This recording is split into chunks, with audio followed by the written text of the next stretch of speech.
Welcome to the Trying to Be Better podcast with Joel and Steve.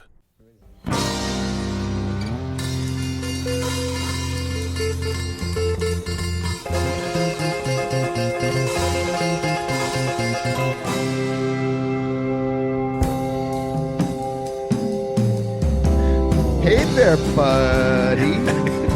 Are you doing the weasel? I just did the wheeze. Hey, buddy. Hey, buddy. I was not ready for that. Wheezing the juice. Wheeze. That's all I've got. I understand. To look at a longer view, there's a lot of I've seen some things on the socials of people taking shots at the younger generation and the weird shit they say. Yeah. Can we all take a deep breath and just appreciate Pauly Shore? And how he didn't make a fucking lick of sense, but he was great. Yeah. And not to ruin your flow, but you got to turn your gain down a little bit. Oh man, it's a little hot. Is that better? Yes. The space is getting hot. Yes, exactly. Yeah, that's way better. But yeah, and I didn't like Pauly Shore back in the day. But you can appreciate him now. Yeah, totally. Just because I was older, than that, right. His target demographic. Right. And I was that guy's a fucking moron. And it turns out he's totally not. He was, I know. Having just said that, I was like, he was he was actually smarter than I was. Yeah. Yeah, kind of like Sean Penn and Spicoli. He kind of, the character became this alter ego for this guy, and he permeated pop culture in the early to mid 90s, everywhere. Dick. Everywhere. Who ordered the double cheese and sausage? Right here, dude. Welcome to the podcast, everybody. My name is Joel. I'm Steve. And this is the Trying to Be Better podcast with Joel and Steve. Woo! Woo! I'm punchy as hell. Why? I was out late. I took our friend and past guest Terry Warwick and I went to Slow Down and saw some music in Omaha. How was that? Fucking great. Yeah? Yep. I'm embarrassed that I can't remember the opening band's name. You should We're be. fine. I am. Yeah. And then Daniel and the Deliverance, who I'd never seen but had heard good things about. They're a bluegrass outfit. The bass player is playing an electric Hofner bass like Paul McCartney. Oh, yeah. So that, immediately makes it not exactly bluegrass. Sure. New grass. Okay. But they were legit, and really they played some really cool covers, and the original songs were solid. And they ended the show with, he said, the singer, Daniel, said, okay, we're going to finish off tonight's show with a song from bluegrass legend Elton John. And they did a cover. They played a cover of Benny and the Jets. Nice. Which then segued seamlessly into the Flashdance song Maniac. Wow. Yeah, it was great. I'm here for all of that. That's what I'm saying. Total left field, whoa, did not see that coming. I like that. It was great. They're really good. They can pick, Right. And then Secret Formula closed the show, and they're amazing. What's their deal? What's their deal? Well, they're a power trio with an auxiliary percussionist. Mm-hmm. But their drummer, and I can't remember the two guitar players' names right now. The actual guitar player's name's Luke, and I can't remember the bass player's name. But they're both very good. And Danny DeBurgeros, I hope I'm saying his name right, who's the best drummer within 500 miles. Oh, okay. He's just a phenom and just full of joy when he plays. And he's kind of like a musical equivalent of Jerry Garcia in that level. Oh, okay. He's way more technically proficient than Garcia was. Right. But just when the groove's right and he's digging in. And it's not just like the drummer for the opening band was a solid, competent indie rock drummer. Yeah. Right. Very stable, nice little tasteful fills and all that. Kept Danny's the heartbeat going. Yeah, Danny's a machine. His drumming is eloquent, I guess. Oh, Like okay. tons of little fills and just very dynamic. And where most guys are pulling off like quarter eight no fills, Danny's doing 30-second notes Wow. all Yeah. over the kit. Yeah. And he's heavily influenced by John Bonham. Okay. And so there's a lot of it's it would be Bonham would be a heavy dose of bombast. And Danny is capable of that kind of energy and thump, right? Yeah. Like he can absolutely do that, but that's just one tool in his kit. Hmm. Polyrhythms, the whole thing, like he's all over it. Wow. And he makes it look easy. And Man. then what's really cool to watch him play is you can tell when he knows the groove is right. Yeah. Because you can just see it on his face. Like he absolutely he just gets inside of it and is part riding it and part controlling it. And then when it's time to get going, he digs in. You can see it on his face, the focus and just the we're gonna give it to him. You know what I'm saying? Yeah, dude. I love all of that. Drummer's amazing. The ambidextrosity. I don't know if that's the word I'm looking for. Right. But the ability to make it's more than ambi, it's quad. Yeah, it's your feet and hands and all of it, and also and then on top of that, to not just do the job, but to bring color and scope to it all. Yeah, and that's what and Danny does deal. that. He's not just like filling the beats or whatever. Like he's very much an active part of the thing, right? Yeah.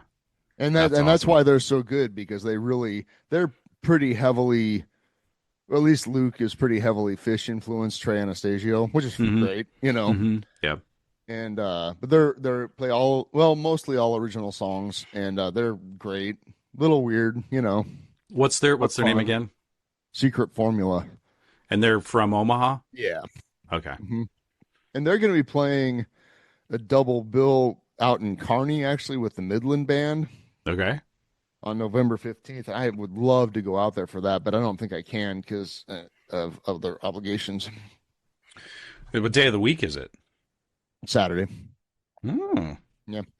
Yeah, that would be actually really, that's a great double bill, because Midland Band is awesome too. Yeah, so anyway, that's what we're doing. You've sung the praises of the Midland Band so much that I need to, and I listen to them. This is not a hit, but they're a little proggy for me at times. Okay, but that's not all they do. Like they can also lay it down, right? Sure, like they're danceable and right. Tom Edelman, their guitarist, is he's just a super great dude. And so yeah, nice. So that's what I was doing. Nice. Well, so you've got you spent some energy. Yeah. And now you're punchy. I'm a little punchy, yeah. Yeah. I don't, being out till, the wee hours of the morn isn't my bag anymore necessarily. Well, my stepdad used to say you can't hoot with the owls all night if you want to fly with the eagles in the morning, Steve. God, that hurts. It's like, that's so true. It hurts. It's true. It's true. I'm feeling. What if you want to roll around with the gutter rats? That is a whole different result. That is a whole. You have to. I see a vision of Funke in the shower crying that you have to wash the filth off the next day, right? And wallow in your shame, right? That's the result of that. In your jean shorts. Definitely in your jorts, for sure.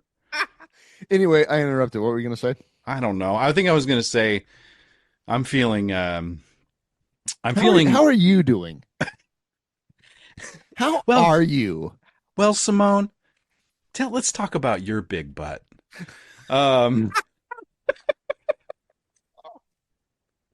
That's a quote I used to do all the time from Pee-wee's Big Adventure, and I just remembered it. I need to bring that back. Let's talk about your big butt. That's such a great one. I'm feeling grounded. I'm feeling equanimous. I'm feeling That's amazing. Yes. I'm feeling like, okay, so I'm feeling I think I may have mentioned this a couple weeks ago. My therapist fired me. Oh yeah, he's going on to And bigger and better things. yeah, he can't slum it with his crazy clients anymore. He's got big cool things to do. Right. So He abandoned you. he did. And he did. And we talked about how, like, maybe I go untethered from therapy for a little while and see how it goes. Right. And I wouldn't take that recommendation unless he meant it. You know what I mean? I wouldn't just I mean, if he was like, I think you should continue, I would find someone else. But he's like, try it out. So I'm like, okay. He's like, basically, you have tools. Use those tools. Dig into those tools. So I realized when I'm like, okay, am I using my tools? And so I've been trying to get back to. I've let myself not have any consistent practice for a little while. It's been wonky. Yeah. Same, And actually. I'm trying to not let that wonkiness continue. I'm trying to come back to consistency. So come back to consistency. Yeah. There's our tag. There it is. Because I think that it's so easy for me to think about the things and pretend that I did them. Do you know what I mean? No, I have no Like, idea what that's like. I thought about it, and I like suggested some wise thing to a student, and therefore I did it. And then I look at my record. I'm like, you spent 20 minutes in the morning slamming coffee and scrolling Instagram. You didn't actually. You know what I mean? That's not a practice. Oh, it's a practice, and it has results, and those results are horrible. Yeah, horrible. Like my nervous system feels like a frayed live wire. Yes. So absolutely relate to that. Yeah. So I'm trying to get back to that. So I'm working in some practice and some reading. I listened to Youngie Mingyur Rinpoche's book. Oh boy. It's the second book by him I've read, but I can't remember the title, and it's something about oh no. Wasn't even ready to talk about this. The Joy of Living. Unlocking the Secret and Science of Happiness by Youngie Mingyur Rinpoche. Gross. Yeah. Youngie Mingyur Rinpoche is a Tibetan monk. Rinpoche, he's a well-respected Tibetan practitioner monk. But I read his book, In Love with the World, based on the recommendation from my brother Colin. And that book talks about how, he's a very well-kept, considered, protected monk. And he, one night, with the only other person in his life that knew he was going to do this was one of his attendants. And he snuck out, and he went on a walking retreat for 4 years. And just like lived as a beggar. He had some money, and he used that until he ran out, and then he begged on the streets and practiced and tried to have the whole letting go of all of the protection stuff like the Buddha had. Yeah. But he, part of that process is like you have to eventually, when you run out of dough, you got to beg for food. And so he was begging for food, and it's kind of he was also kind of getting scraps from this local restaurant, and he got a really bad stomach bug, and it almost killed him. But he wrote about his near-death experience and how some person saved him, and how he wrote very eerily, specifically about how he went through the process of dying and coming back and all of that, and still stayed on retreat for a couple years after that incident. And he's just like, he's the real deal. So anyway, I read that book, and it kind of was like the paddles they have in the ER. Like, it just sort of jolted me back into some shit, So, I read his other. What I mean is, I read the Joy of Living book or whatever, and it was really good. So, I am enlightened, and I'm here to pontificate about all my wisdom to you, Steve. Well, I too am enlightened, and wise because I've been listening to R. Crumb, A Cartoonist's Life. Oh, wow. Yeah. It's amazing. There's some wisdom.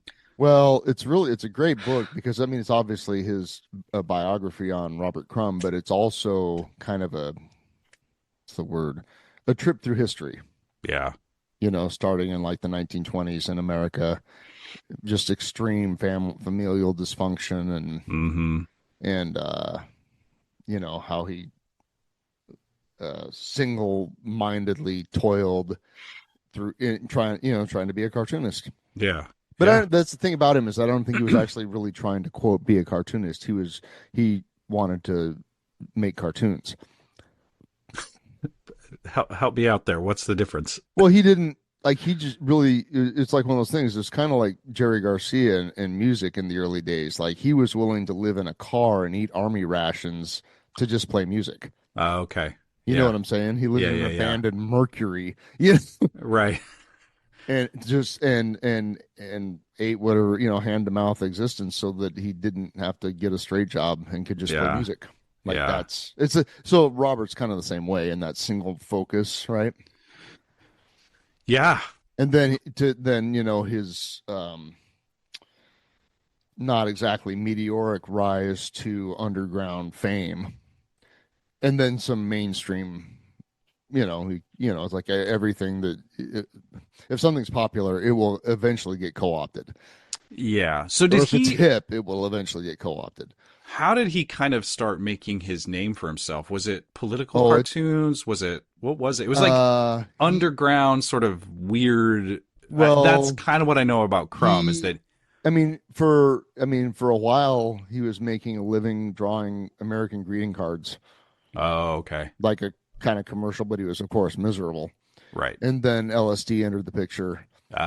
In a pretty substantial way, and that's where some of his later drawings, the vibe comes from. Like Mr. Natural and all that. Mitch, he's the guy with the beard and the trucking foot. Yeah. Mr. Natural. So like there was a before LSD and an after LSD. Well, I was listening to one of the last Mark Maron podcast where he talked to Matt Groening from Simpsons fame, and Matt Groening obviously talked about Crumb and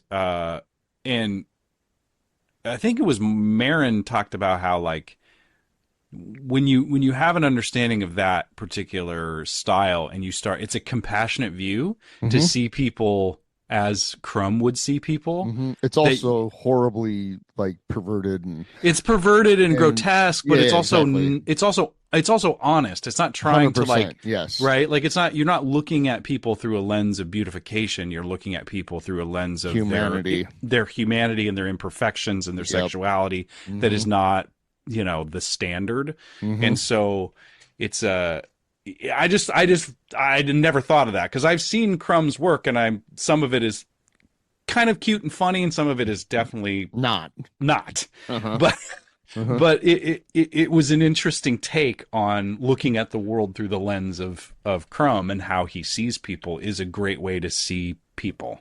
So one of the other things the book like talked about, there was a great comic scare in the 50s.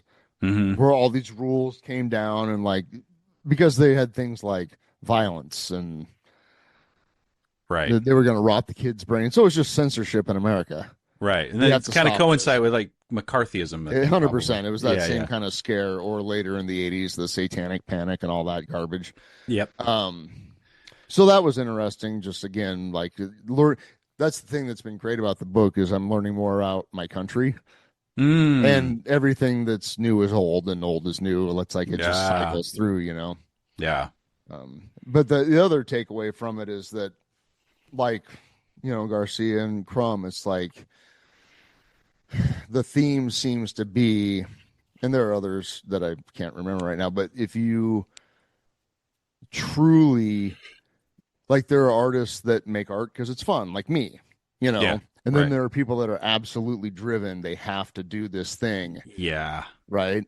And whether that's through, actual joy of the art or just self-obsession, Right.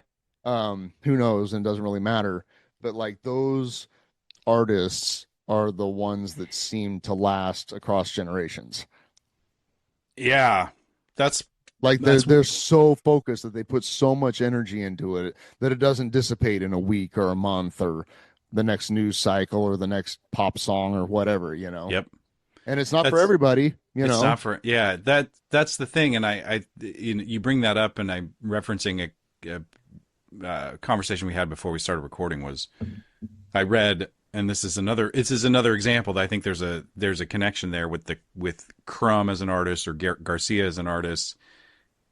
Definitely not to the level of fame that Garcia had, but I read the recent memoir of one of my personal favorite artists from the late 80s, early 90s. Evan Dando wrote a memoir called Rumors of My Demise. Yeah. And in the early 90s, I mean, Lemonheads were kind of pumped into my brain because of MTV, and but they had already had like 2 or 3 records before they got signed to a major label. They were like a weird punk outfit. Yeah. But he wrote that, and he is one of those misanthropic, addict, alcoholic, gets clean to just clear his head and then goes back to it. And, Wow. but his whole thing is like, he just wants to write these songs and make music. He doesn't care. Like, he doesn't care about, he enjoyed the fame, Sure. but that's not the point. You know, like he talks about how he just is kind of a barefooted bum on fucking Martha's Vineyard. And, like I'll make but he cleaned up to make another record. It's really interesting. If you don't care about the Lemonheads, you may not care about this book. It's not one of those where it's like, it's interesting no matter what. Like it's not anything to write. It's not Hunter S. Thompson. It's not entertaining in and of itself. Right. But his stories I think are really interesting. And I kind of thought that there would be this rise to his and then I got clean, I kicked all the drugs, and I made this new album because they just put out another album. And the Lemonheads are essentially Evan Dando. They're not. It's a collective of rotating musicians besides him. Sure. But I thought it would be this rise to, I got clean and everything's great and I made this new record. And the epilogue, he's like, this is not a redemption story. He's like, I'm not clean, and so I'm not clean at all. Like I gave up heroin because it's really hard to stay alive and do heroin forever, but I still do other shit. Right. But anyway, it was just like, I could not have handled that story as a 16-year-old Lemonheads fan. I would have judged the fuck out of it all. Mm-hmm. But as a 45-year-old fan, I'm like, man, I'm glad he's still alive, and he's making this new record that's coming out in a couple of weeks. I've heard a few tracks. It's fucking awesome. But yeah, anyway, he's that guy that will, be a barefooted bum. And still find a way to make a record and do it because that's all he has, right. It's just an interesting deal. That's kind of the way, like Crumb's career, definitely, especially before, getting published in, bigger magazines and whatnot, like very much like periods of being hungry and, Yeah. So I don't know. I just think that's all fascinating because honestly, I just don't have that kind of metal. I don't need that. Yeah. No. No. It's like I like my creature comforts. I do too. And I think that's an interesting point, though. It's a really vulnerable point because I can count on there's a couple of times where I lived in Los Angeles and I could have made some decisions that were like, all right, are you willing to be that barefooted bum for this? Mm-hmm. And I really blame rooms of recovery that are like, that's really not going to work well for you. Like, that's really not like, you're going to tell me they're not right. They're totally right. Because you want to be on the other side of the midnight mission. Right. Yes. Yeah. And even if, I can't let the desperation get to a point. I couldn't handle the rejection and resentment. Sure. And stay I mean, that's Bukowski territory. Totally. Like he absolutely bring on the resentment. It's just fuel for the fire, baby. Right. Mm-hmm. Yep. Mm-hmm. And I will could see the writing on the wall. That's like, I can't. Like, are you that hard? I'm not that hard. Yeah. Mm-hmm. Fully admit. Yeah, me either. I mean, Like to live that life on the streets of LA and just Yep. like keep writing and Yep. drinking and fighting and writing and drinking and fighting and you know. Yeah. Uh-huh. Yeah. That no matter what, I'm willing to stake it all on this. I don't think that's my karmic curriculum in this particular life. I No. just don't. And it's like, the undercurrent of all that is like, hey, dude, you got to put sobriety above everything else. And there's something about you simply being willing to pay your bills on time and have a place to shower. Right. Yeah. That keeps you from ruining Going your life. off the rails. Yeah. Yes. So you need to maintain there's that. a version of me that is like a parallel me that's like worshiping crystals in the woods. You know. Yes. Yes. Walking around muttering, Saint Stephen. You know. I'm Saint Stephen. Yeah. Yeah. Uh-huh. There's a version of me that is, got chewed up and spit out by the audition process. Mm-hmm. And here's the thing, like, I guess the roll of the dice is that maybe I would have won an Oscar by now, but right, that's not a risk I was willing to take. Well, the odds of that aren't great. They're really if you're bad. Looking at it just from a strictly mathematical perspective, it's like the Running Man. Right. Exactly. Yeah. And that's an interesting point too, because I had a student. Okay, so sometimes when I take attendance, it is mostly just to vamp. When I take attendance for my classes, because I'm that annoying professor that takes attendance at the top of every class. Sometimes I have, what's your favorite chocolate? What's your favorite horror movie? Whatever.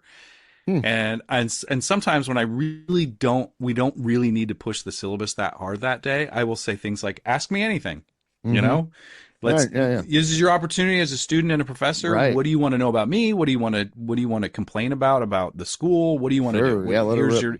Here's your point. And somebody like hit me out of left field with, so why teaching? Oh wow. I was like, and I was able to answer like I'm not one of those people that feels like I need to apologize because of my chosen, like I chose this. You absolutely did. I remember that process. This is what I wanted to do, and I am here doing what I want to do. And I sometimes in grad school felt like I had to like kind of hide that because everybody else wanted to be the next big thing, and I was like, I kind of just want to get this so I can teach and continue to be an artist, but also feed myself and my wife. And you've accomplished that. Yeah. Totally have. And so it was, it's just like I look back and I see a couple forks in the road where it's like, yeah, you could have done that, but I don't regret not doing that because I know that could have cost me everything. And I did not want to do that. So, well, hindsight's 2020. Right. Yeah. It's a lot easier from 20 years on to say, yeah, that wouldn't have been the best decision. But I kind of knew it would have. I kind of knew it at the time because I'd been around and I was like, I can't. Well, you were kind of in the belly of the beast. Right. And I was like, I was already married. Kirsten and I were already married when I graduated. And there was an opportunity to come back here and that didn't pan out. But it was also like put me on the road towards what I'm doing now. Yep. And I remember thinking, I probably talked to you and other guidance people in my life in recovery. And I was like, I can't really. When I look at, do I want to schlep around and audition and put Kirsten through so that Kirsten works full time and more for me to chase this thing down all the way down the river? Do I want to do that? Well, I can just see, 25-year-old Joe coming home from yet another audition that didn't yield anything. Yeah. And having such great interactions with his wife who's been working some job all day, Oh, yeah. Why don't you feel sorry for me? Yeah. I'm the one that's failing. Yeah. Yeah. Yeah, that's and not... The day comes when Kirsten looks at us, she says, you sure are. God. Yeah, there's some truth there, man. There's some real truth there. So, but my hat's off to Crumb and Evan Dando and people that put it all on the line. Right. The tortured artist. Right. I mean, because I think that's like again, to reference Young Mingyur Rinpoche, the idea of walking away from it all and putting it all out there. you've gotta have an understanding that that's a spiritual journey in and of itself. You Right. can't, the results, you have to let go of results. Otherwise you will end up being completely fucking miserable. And like, this is not the same thing as Mr. Rinpoche, but that there was an element of that on, Dead Tour. Yeah. I mean, there Yeah. were definitely a lot of Trustafarians and, just Right. really upper middle class white kids that just went on vacation. You know what I'm saying? Right. And put on the costume of being 100%. yeah. But I met many people that like packed a knapsack and walked away. Yeah. And they knew that, I mean, the Dead Tour was a tool. It was a way to get from place to place and see things and meet people on basically no money. Yeah. And I met this kid. I can't remember what year it was. Doesn't matter. But I met him like at the beginning of his journey. Like he's, yep, I'm just walking. Yeah. Yeah. And he literally had like a makeshift like backpack thing, right? And was it on a stick? Was it a no, handkerchief? it wasn't on a stick. Okay. In my mind it is, but I know You're it right. wasn't. Right. But then I would see him like every 6 months around the country. Oh wow. How's it going, man? He's like, great. Yeah. Yeah. It's been, there's some tough times, but he said, met a lot of really great girls.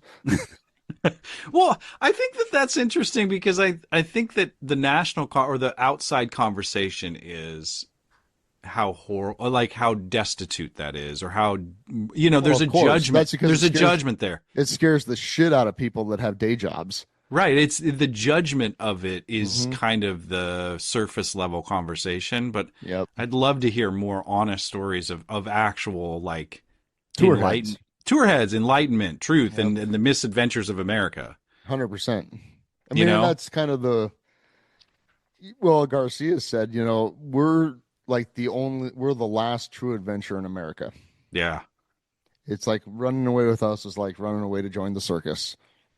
And I don't think that you can't do that anymore. Well, there's, fish and there's actually more opportunities than ever, actually. You think really? They're just smaller. That's the thing though. It's like it's not the power of the massive horde of deadheads rolling through all the time. Yeah, all the time. All the time. Clockwork. Yeah, that's not a thing. No, it's not.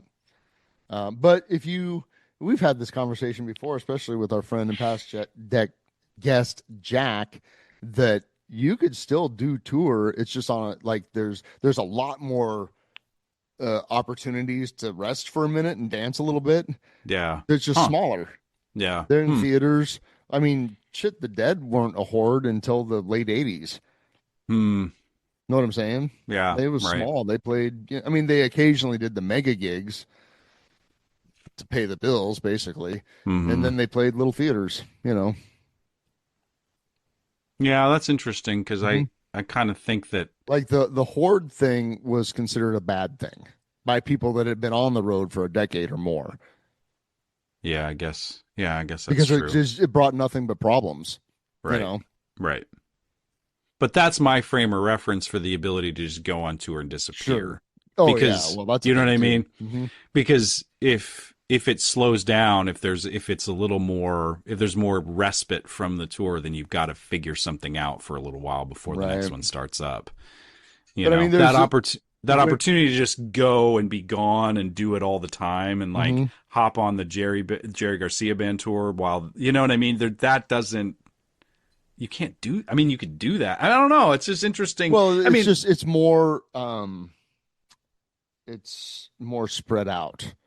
It's like a mesh network, instead of having this hub with spokes coming off of it, and those spokes being Fish, Widespread Panic, and something else, Now it's a mesh of lots of smaller bands like Dogs in a Pile and Spafford and Yonder Mountain String Band and Billy Strings, and I mean the Wooks have gone to Billy Strings.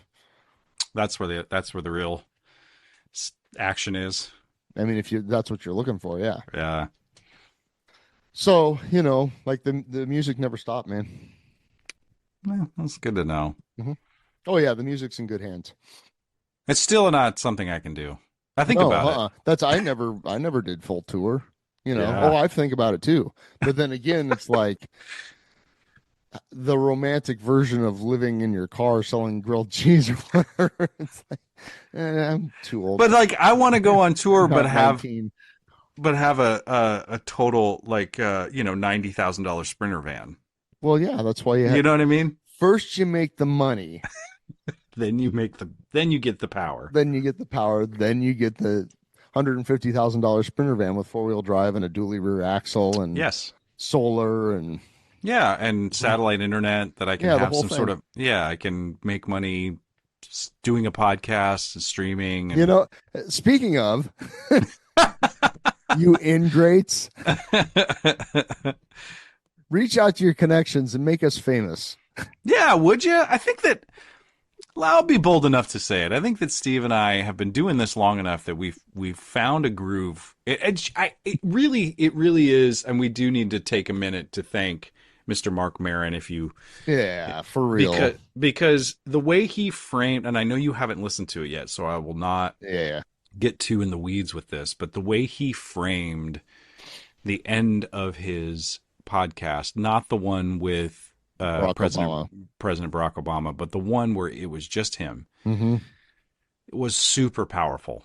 Okay. And it validated what we do. It wasn't just him bitching about his cats and No. Charlie's health problems for Nope. 40 minutes. No, I mean, Okay, great. he covers that, but I think that he talks about he kind of locked. You know how he always talked about locking in with his guest and really, Yeah. Mm-hmm. he locked in with himself. Oh, okay. For that 45 Isn't that minutes. like his entire life? Yeah, but it's not indulgent. It's not Okay. All right. It's really not him pacing around being anxious. It's like him explaining the heartbeat of the thing from beginning to end. Oh, well, that's okay. Yeah, I'm here for it. And I I'll was probably emo- listen to it this afternoon. I was emotionally moved. And so anyway, it goes to say that like we would not have we owe a debt of gratitude to Mark Maron, and also I think we do pretty good. I think that this is a good. I can already hear the major whatever podcast producer saying, "We love you guys. We're very much looking forward to working with you. We just need to kind of dial back some of the references a little bit to achieve more mainstream acceptance." Yeah. I can already hear it. Can you guys be a little more, I don't know, inflammatory and argumentative? And can you guys say things that are really, really, that we can chop up into Sound bites, baby. sound bites and sound bites and Instagram reels to get reactions out of people? No, I don't think so. No. Well, I guess we'll just remain, in our hovels. Well, it gives credence to the name of the podcast. Like that we thought of like it would be trying to be better, like we were trying to better ourselves, but we're trying to be above. I mean, we say inflammatory shit, right? We talk about our opinions, but we're not trying to garner a following and trying to Based what off I mean? of that. No. And not that we're super popular by any stretch of the imagination, but there's a lot of podcasts Hey, we out have there dozens of listeners. Yeah, but there's a lot of podcasts out there that are like trying to get people's nervous system engaged to be pissed off at somebody else or them. Like that whole exchange. I have no interest in really being a lightning rod.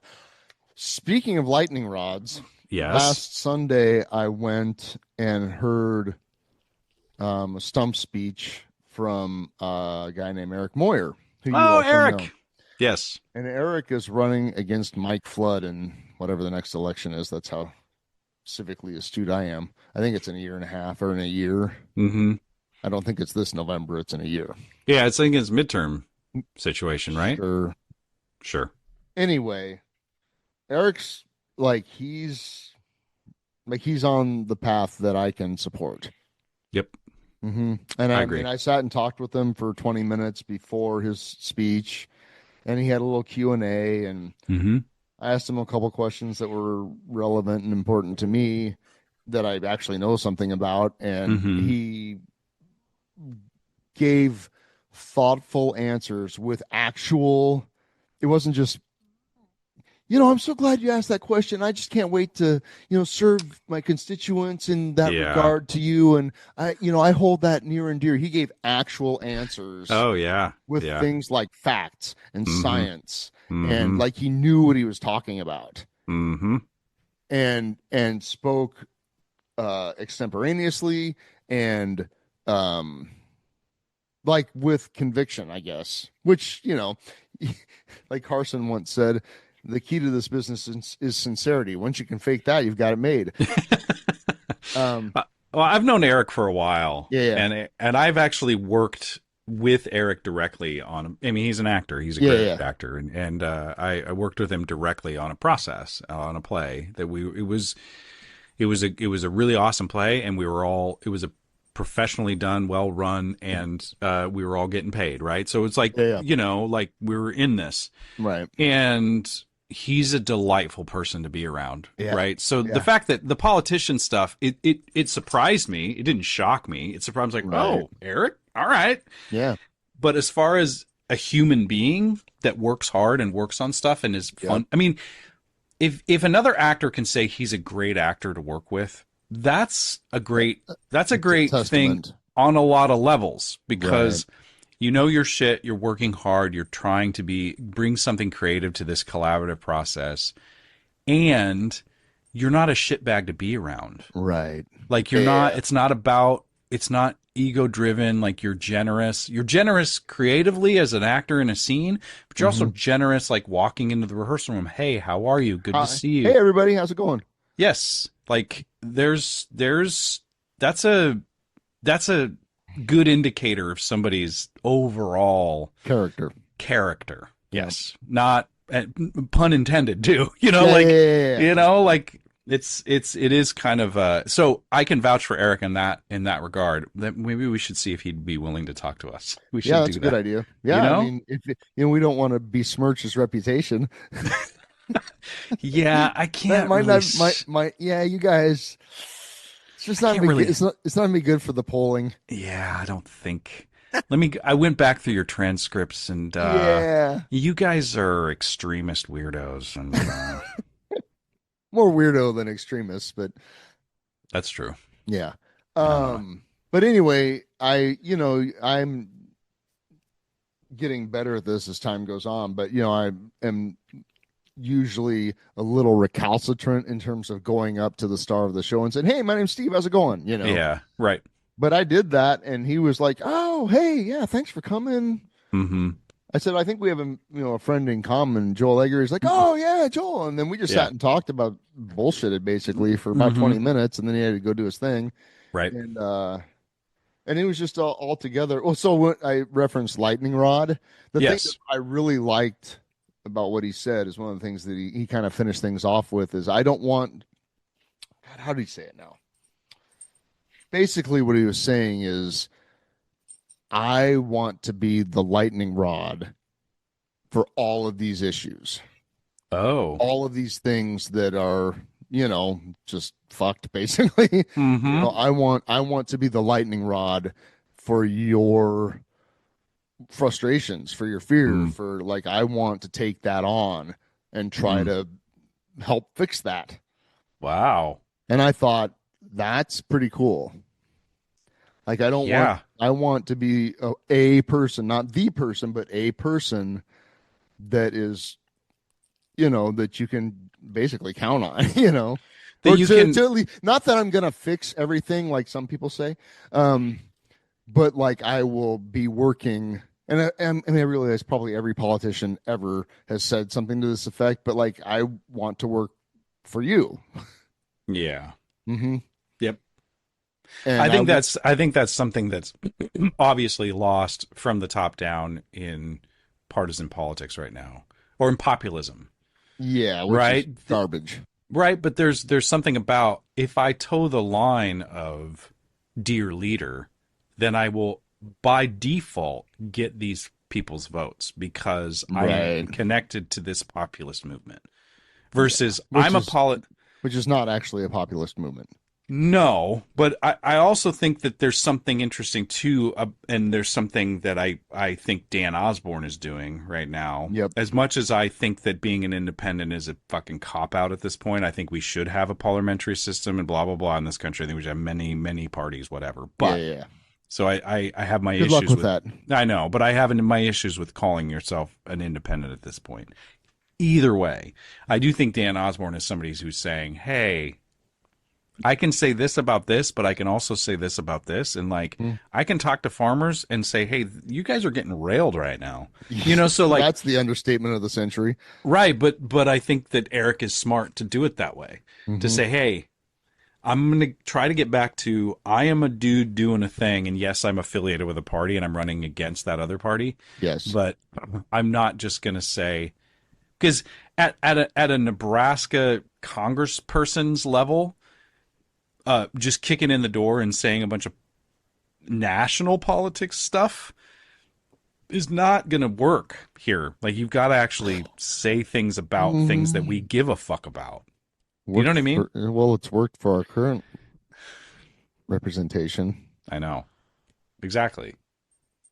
And that's the problem in my mind. Yeah, is that, agreed. like, how does this shit, like Dan Osborne talking about how the tariff circus is directly affecting Nebraska farmers is important. Absolutely. You know what I mean? Like, yeah. Instead of seeing a bunch of of Obama was a racist. Yeah. They're coming for your stuff. Right. Or somebody like fucking Ted Cruz just positioning himself he's absolutely craven. His tongue has got to be rough from all the bootlicking. Yeah, you know what I mean? It's just, did you see that? Do you give a fuck about that George Santos got pardoned? His entire existence was a total sham. And there's a reason why that kind of person gets pardoned. Enlighten me. Because the person that pardoned them is a total fucking sham too. Yeah, right. So if this guy, I can't let this guy go down for being a complete fraud.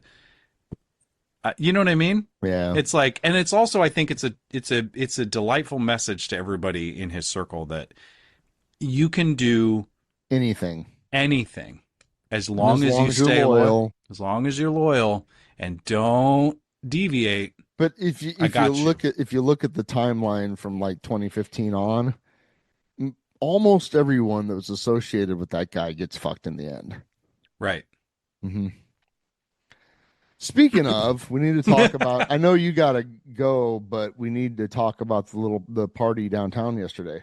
Oh yeah. Were you down there? Yeah. Mm-hmm. Dude, it was so big. There were so many people. There was people I didn't even, like, I figured the last few, you pretty much can run into somebody. Yeah. This one was much larger. This was, and I didn't take my phone down yesterday. So, oh, nice. Right on. I rode my bike down. Mm-hmm. And then I was thinking, my mom needs to see this. Did you take her? I rode my bike home, got her in the car, and we drove down and just basically drove down K Street. Right. Just so she could see all the people, you know? Wow. Yeah. What was her reaction to that? She was having a blast. She thought it was good. Great. Yeah. Oh, good. She was waving at people. Nice. It was really great. Uh-huh. Yeah. It was, there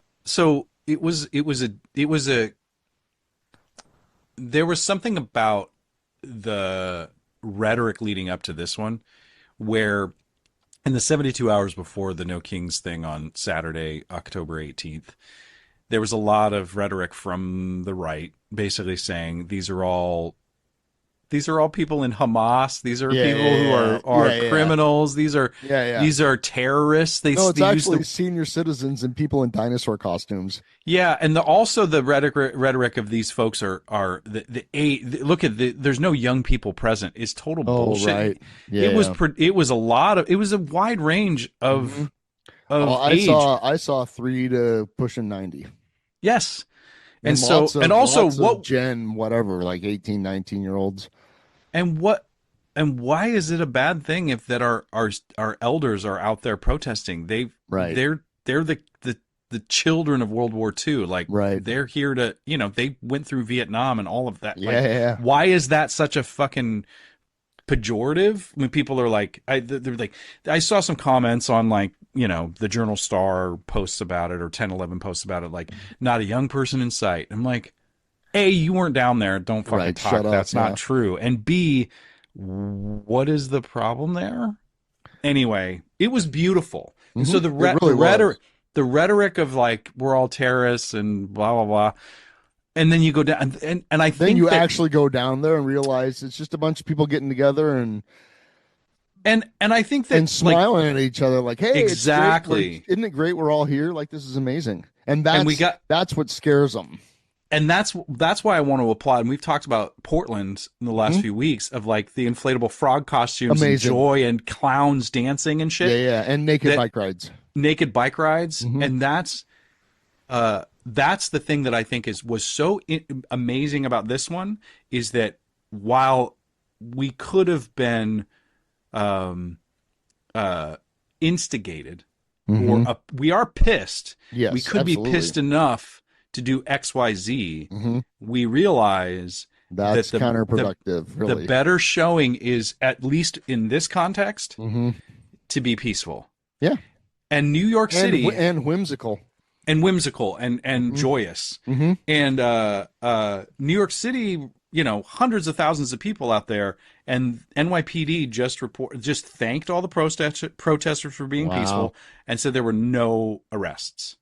New York fucking City. Right? Yeah. No arrests. Well, there was an arrest in like North or South Carolina of a Trumper who drove by brandishing their firearm. Of course. And that woman got arrested. Right. But like, well, I mean, New York, did you see, and I don't know how much you follow the Northeast Corridor infrastructure for train transportation, but Trump just canceled the Gateway project, which is admittedly a really expensive project, but it is there are only 2 train tunnels from New Jersey into New York City. Oh boy. And they're 115 years old and were really damaged during Hurricane Sandy. And 450 trains a day go through those tunnels. And so there's no need to keep those safe or anything? Well, fuck New York City. God. Oh, right. It's vindictive. Yeah, because this project was going to build 2 brand new tunnels with the, actual modern technology and the lessons learned from Hurricane Sandy and all of that, right? Yeah, yeah. And then when those 2 are up and functional, they would then completely rehab the old tunnels, actually fix them, because they can't do that. They can't. It's just too much shutdown. So they have to go in with Band-Aids and Band-Aids and Band-Aids and then when those tunnels are rehabbed, they now have 4 tunnels and can let more trains through, or take one down if they need to for maintenance. Yeah. So, but and that project has been in the works for decades, and we're finally in the shovels in dirt phase. That Hudson Yards project was all part of this. Like, it's this massive project that thousands of people have been working on for years and years and years and years, and he just pulled the plug on it. Dude, so that he can funnel money to his cronies. I mean, he could actually. I mean, this is the thing I said in 2016, is that we're about to see how much power the office of the president actually has. And he's used it to be a complete fucking buffoon. Yeah. Because, like, asshole. I mean, to be crude.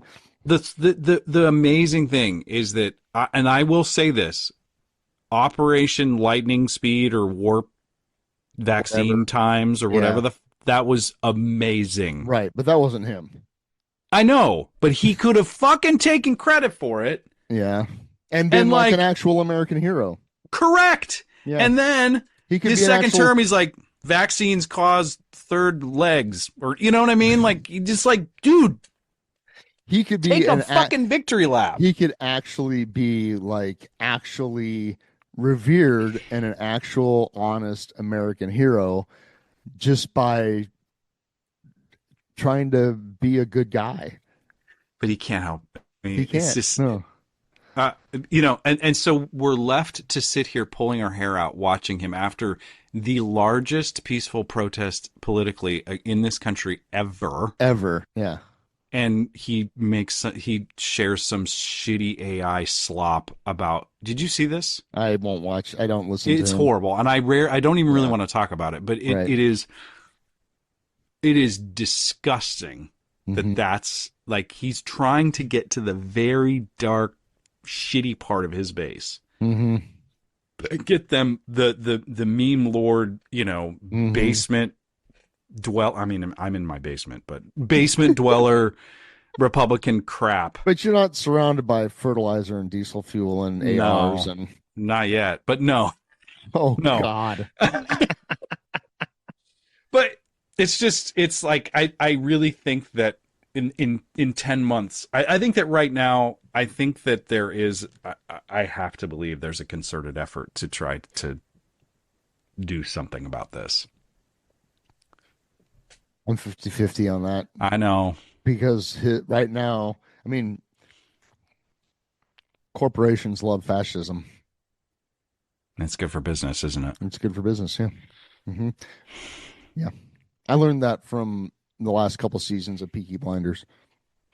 But what is interesting is the governor of Chicago yesterday actually talked about a general strike.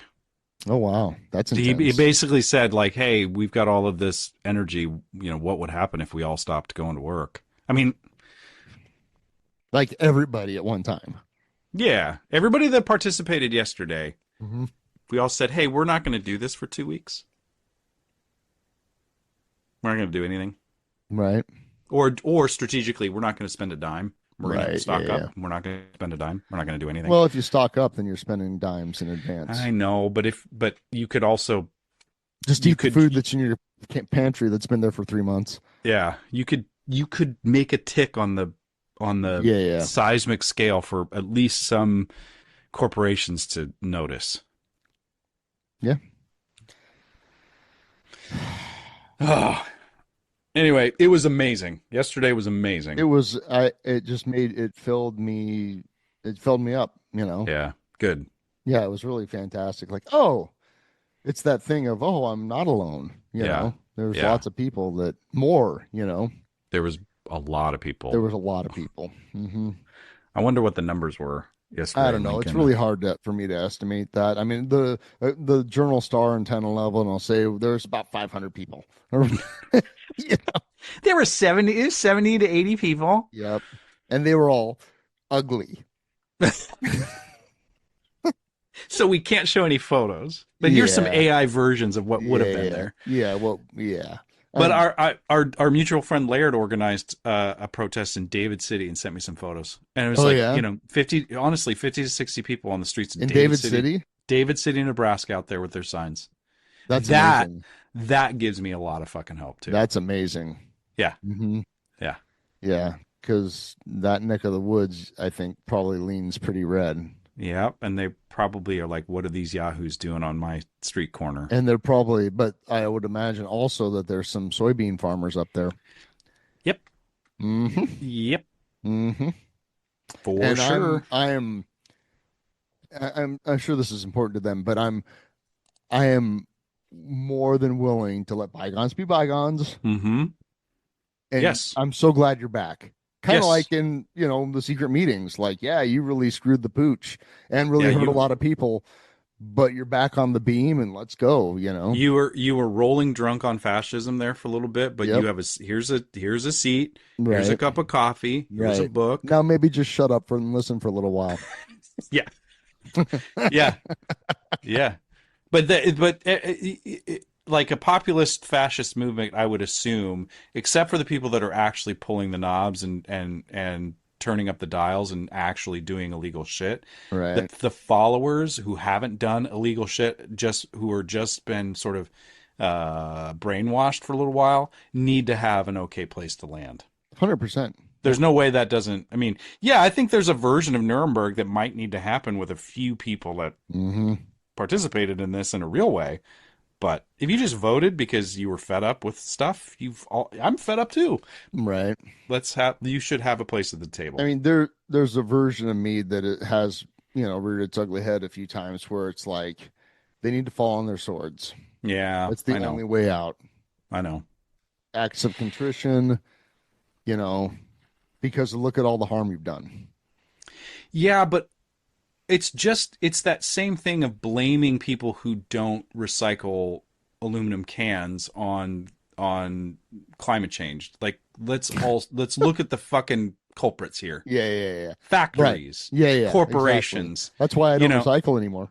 A billionaire, right? Well, billionaires. I mean, that's politically. That's what we need to look at. We need to look at people like Stephen Miller. We need to look at people like the Heritage Foundation. We need to look at people like Elon Musk and fucking Peter Thiel and say, can we talk about how you did what you did? Those are the people. We just opened a whole other door that you don't have time for. I know. But I'm just saying, we can't. I don't want to get too excited. It's low hanging fruit to feel like I can punish somebody who voted for Trump, even though I totally have it. I didn't necessarily want to punish, but I wanted them to like actually feel on some level what they've done to human beings. Right. Like, but I think after 1.0, I had a guy on a bike ride kind of trying to backpedal on voting for that guy. Yeah. And I was like, well, I've known about him for 20 years. I'm not like, sorry, but no. You need to, you can't just kind of weasel your way out of that, that the words that needed to be said in that moment were, I was so wrong. Yeah. Mm-hmm.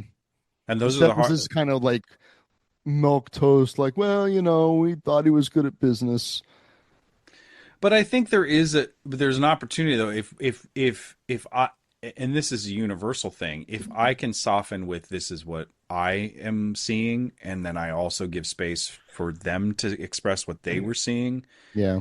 I'm going to eat these words tomorrow night when I watch Rachel Maddow, I'm sure, and think about the people in my life that are licking boots currently. But I think in my heart of hearts, human beings can say, yeah, I was really after this.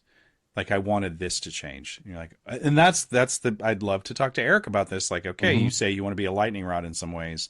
How are you going to be that? For electricity to happen, you have to have two opposing energies. Like, how are you? Well, he's got that in spades. Yeah.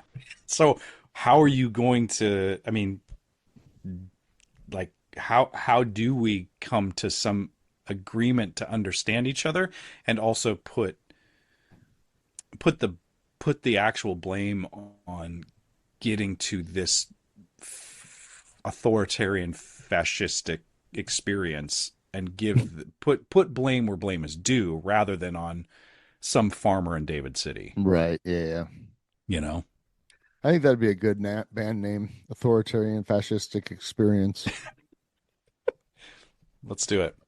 Okay. I got to run, man. Yeah, buddy. All right. I got to run. I got a nice little Sunday ahead of me. I love that. What are you doing? Never mind. You got to go. Yeah. You're going to laugh, so okay. I'm not going to even say it. Oh, is it a dog thing? It's a dog thing. Yeah, I got a dog thing to do. And my sister's in town. I'm going to hang out with her and my mom and people later. So. Well, good. That sounds like a delightful little Sunday. Yeah. Okay. Well, enjoy your socialization. Thank you. I'll talk to you later. Bye. Bye.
just pays union dues. I don't know now, I just don't know if I'm going back again. I don't know now, I just don't know if I'm going back again. I don't know now, I just don't know if I'm going back again. Don't forget, toot your hooter.